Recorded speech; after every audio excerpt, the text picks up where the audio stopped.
Hi, you're listening to Bonus Points, the official podcast of Mr. Astel's theology class. Join us as we put out into the deep and explore the world of theology and beyond. Today, we're talking about resting and resting well. Let's begin.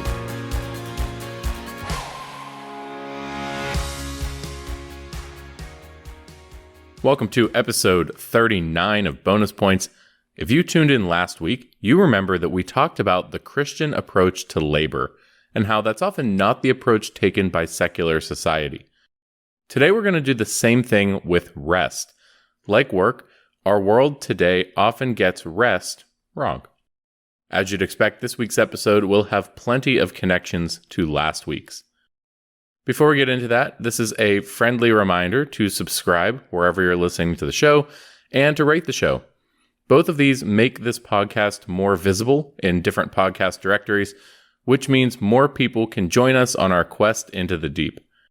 While we're on the subject of going deeper, you can find additional resources to learn more about any of our topics by going to the show notes on bonuspointspodcast.com.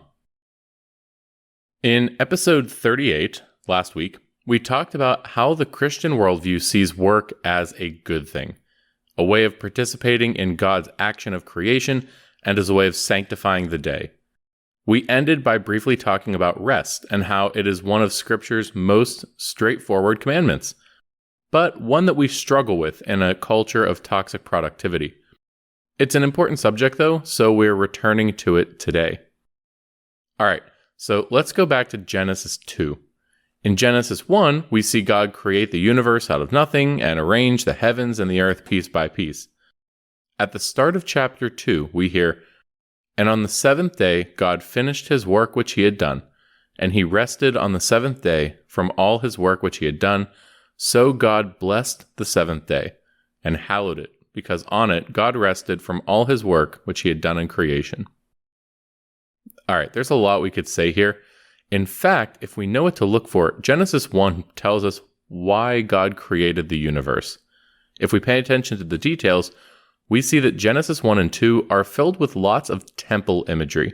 What I mean is that a lot of the details that we see in these chapters are going to show up again in the context of the temple later in the Old Testament. There are similarities between how the world is described in Genesis 1 and how the temple is described later on.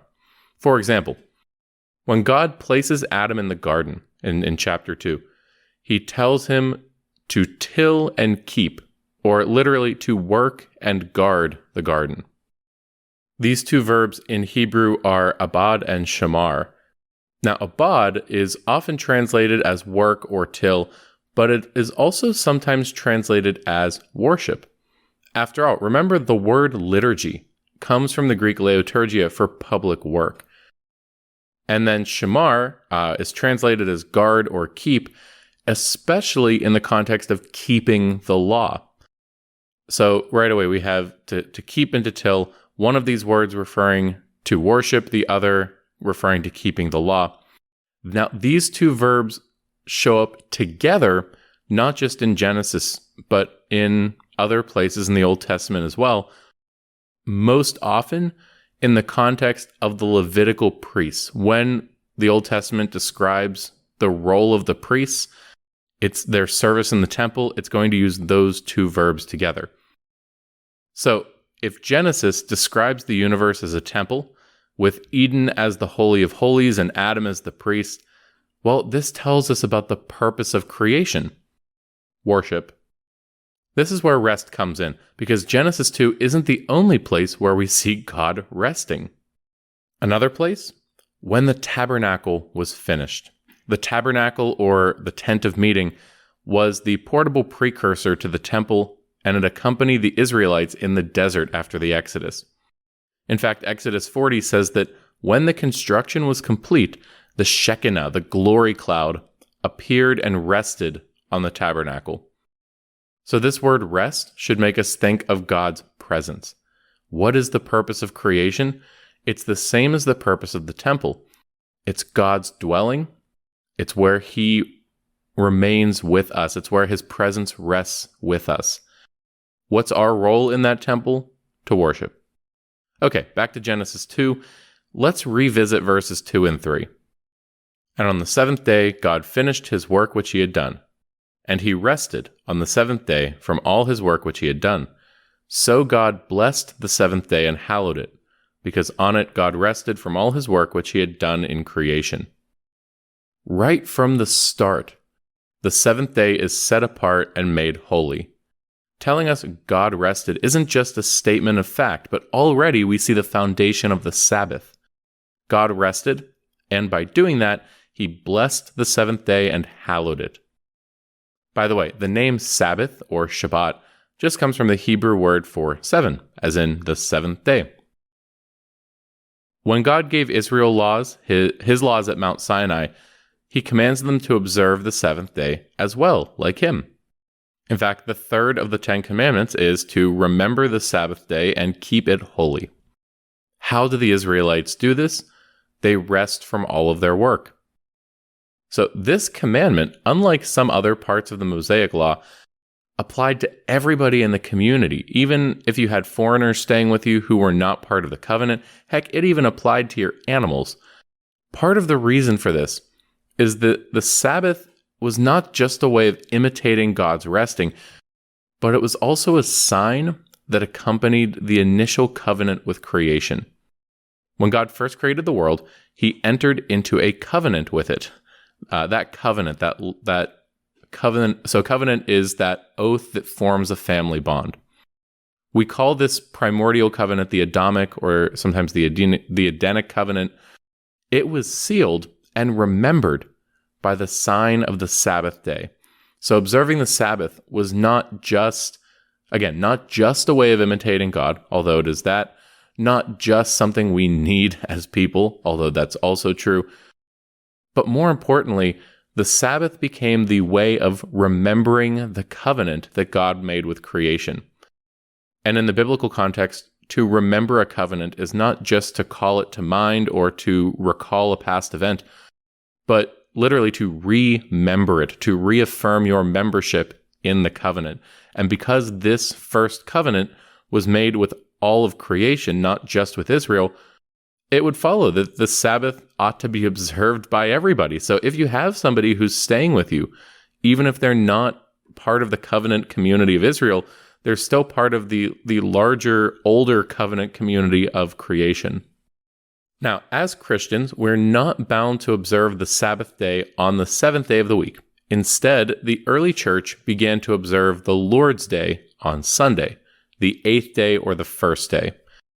They started to observe that as a sort of new Sabbath. Why? Well, because Sunday was the day of the resurrection, which was a new creation. This new creation fulfills the original creation, which was commemorated on the seventh day.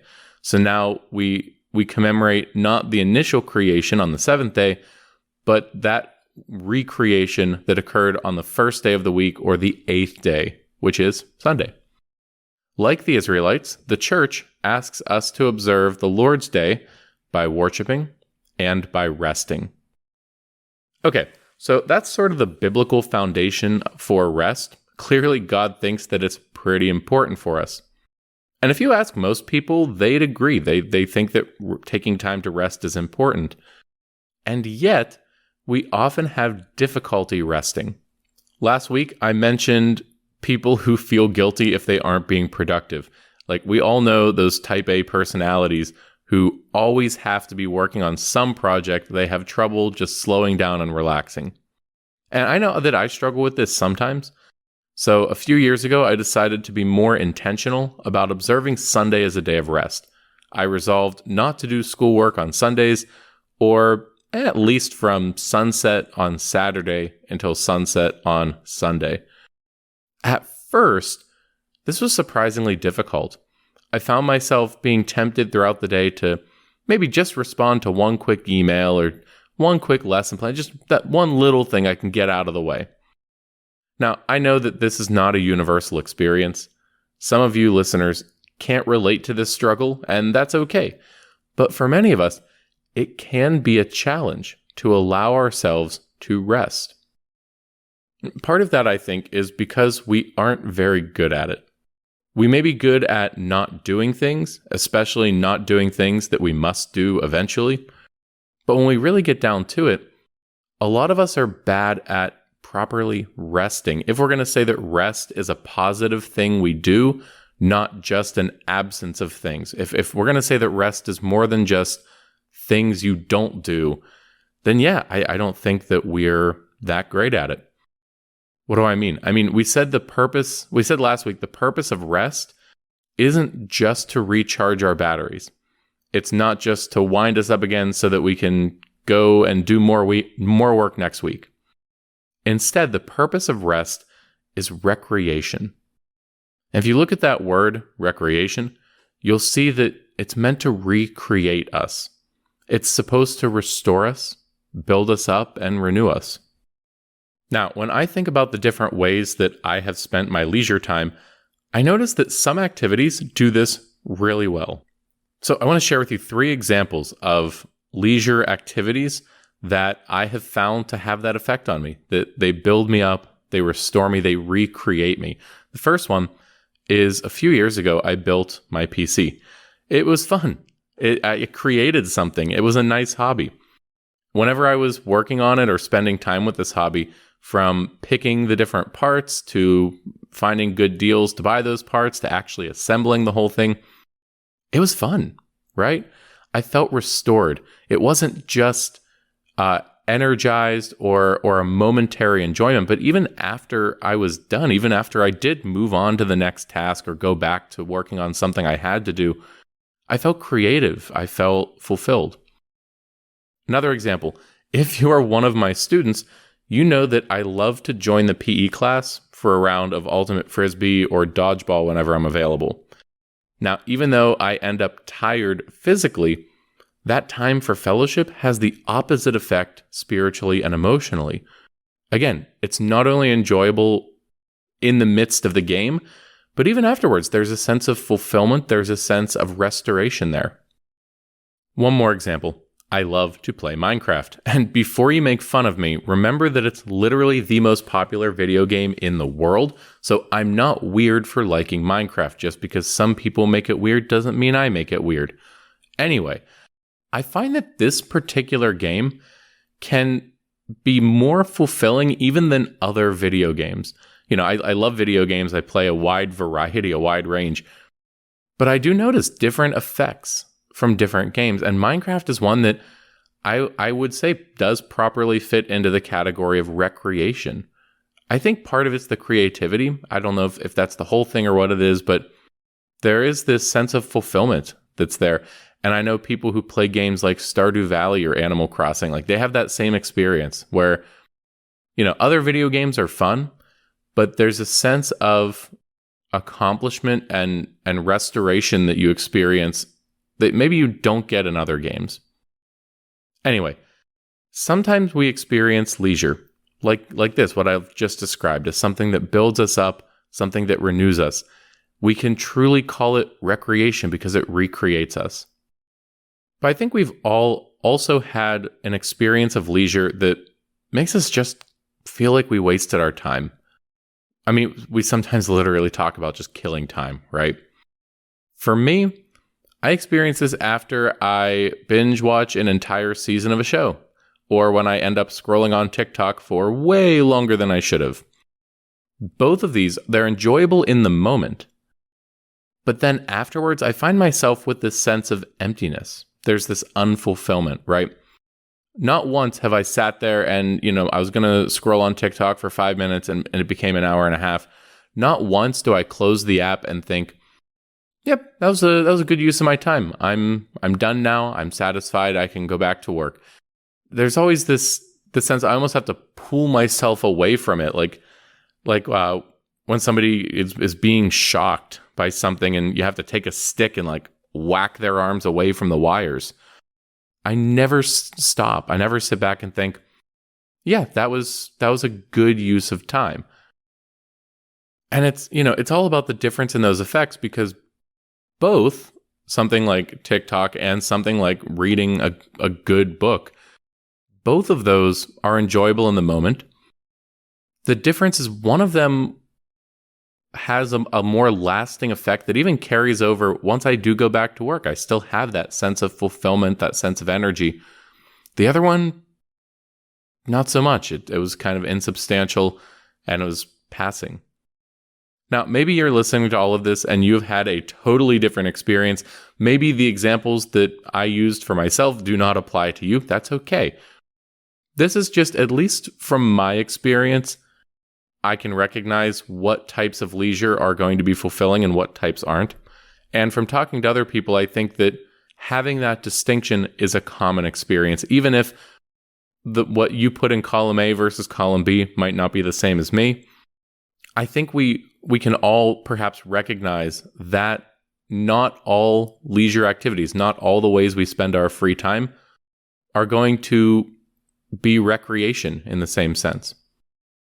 Now, don't get me wrong, I'm not saying that Netflix or TikTok are bad in themselves, but I think if we're being honest, and if we take time to reflect on how we spend our time and how these choices affect us, we will realize that not all of the ways that we spend our free time are going to build us up. So why do we do this? Why do we waste time? Why am I more drawn to the infinite scroll or the autoplay than I am to reading a good book? Because I think we also experience that, right? We're often drawn more to the types of leisure that are less fulfilling. Why? Well, honestly, I think it's because it's easier to just turn off our brains and just veg out for a bit, right? Genuine recreation can take effort, ironically. And sometimes we can feel so drained that we just want to dissociate, right? We expend all of our energy on our work, and so the only thing we have the energy left for is to turn off our brains and just stare at something for a while and not have to think. We just want that opportunity to space out and not have to focus. The problem with this approach to rest, is that it doesn't actually do what rest is supposed to do. It doesn't recreate us. Wasting time like that may be enjoyable in the moment, but when it's time to get back to work, we find ourselves just as drained as before. So, what's our takeaway here? Well, consider this an invitation. Maybe you're already intentional about how you rest and how you spend your leisure time. But if you're not, I'm inviting you to think about your hobbies and the things that you do for fun. Ask yourself that question. Does this activity recreate me, or is it just a way to turn off my brain for a bit? And if you find that you aren't resting well, this is a good chance to look into some different hobbies. And who knows, you may find one that you're passionate about. And I'll give a shout out to my sister Mimi here, who does historical European martial arts. In other words, sword fighting for fun. And I'm not talking about like those wimpy fencing swords. No offense to any fencers listening to this. I mean like actual broadswords, actual sword fights, armor and all. If we had that around here in this area, my goodness, I'd be all over that. Because of the internet, it has never been easier to find new hobbies, to get involved, to find a community. You don't have to spend a lot of money. You just have to find something that will allow you to enter into that time of leisure and let yourself be recreated. Finally, remember that God wants us to rest so that we can take opportunities to be with Him in worship and to be with our family and build up our human relationships. So perhaps this is a good opportunity to get your family involved in something, or use this as a time for you to bond with your friends. There's nothing wrong with having a solo hobby, of course, but consider finding something that will build up your family too. It's a good thing, trust me. The last point I want to make here will perhaps bring us full circle, since we started by talking about the temple. Okay, so what's the basic difference between work and leisure? By definition, work is always done for the sake of something else. You work to make money or to support your families. You work to get good grades or learn or develop a skill. Leisure, on the other hand, is done for its own sake. Play is its own reward. In this sense, the liturgy is the highest form of play, because the worship of God is the highest action that is done for its own sake. The purpose of the liturgy is not to get something, but rather to give something, to give our time and our very selves to God. This is an idea that the 20th century liturgical scholar Romano Guardini talked about in his book, The Spirit of the Liturgy. He compared the liturgy to the serious play of children. I might do a future episode on this idea, so I don't want to say too much, but this idea of the serious play of children and how it relates to the liturgy. For now, though, that's going to do it for today's episode. My final encouragement is to take an opportunity this Sunday to rest, and to rest well. As always, you really help out this project when you subscribe and rate the podcast, and most of all, when you share it with others. If you'd like to go deeper, there are additional resources available in the show notes, which you can find at bonuspointspodcast.com. For this episode, you will find a link to Genesis chapter 2, where God blesses the seventh day. You'll find an interlinear version of Genesis 2, which shows the original Hebrew alongside the English, so that you can see those verbs for to kill and to till and to keep for yourself. I'll have a link to Exodus chapter 40, which describes the construction of the tabernacle, as well as Exodus 20, where you'll find the 10 commandments, including that third commandment about keeping holy the Sabbath. I'll link to Romano Guardini's The Spirit of the Liturgy so that you can read more about his take on the liturgy as a form of play, that is, something done for its own sake. And finally, an episode of What God Is Not. I've mentioned this podcast on the show before, but What God Is Not is a Byzantine Catholic podcast featuring a Byzantine Catholic priest and nun, Father Michael O'Loughlin and Mother Natalia. In the episode that I'll be linking to, Mother Natalia talks about resting well, and so they bring up a lot of the ideas that we brought up today, with perhaps more of a focus on how to rest well. Until next time, I'm Mr. Astle. And probably after next time, too. But anyway, thank you for joining us once again as we put out into the deep and explore the world of theology and beyond.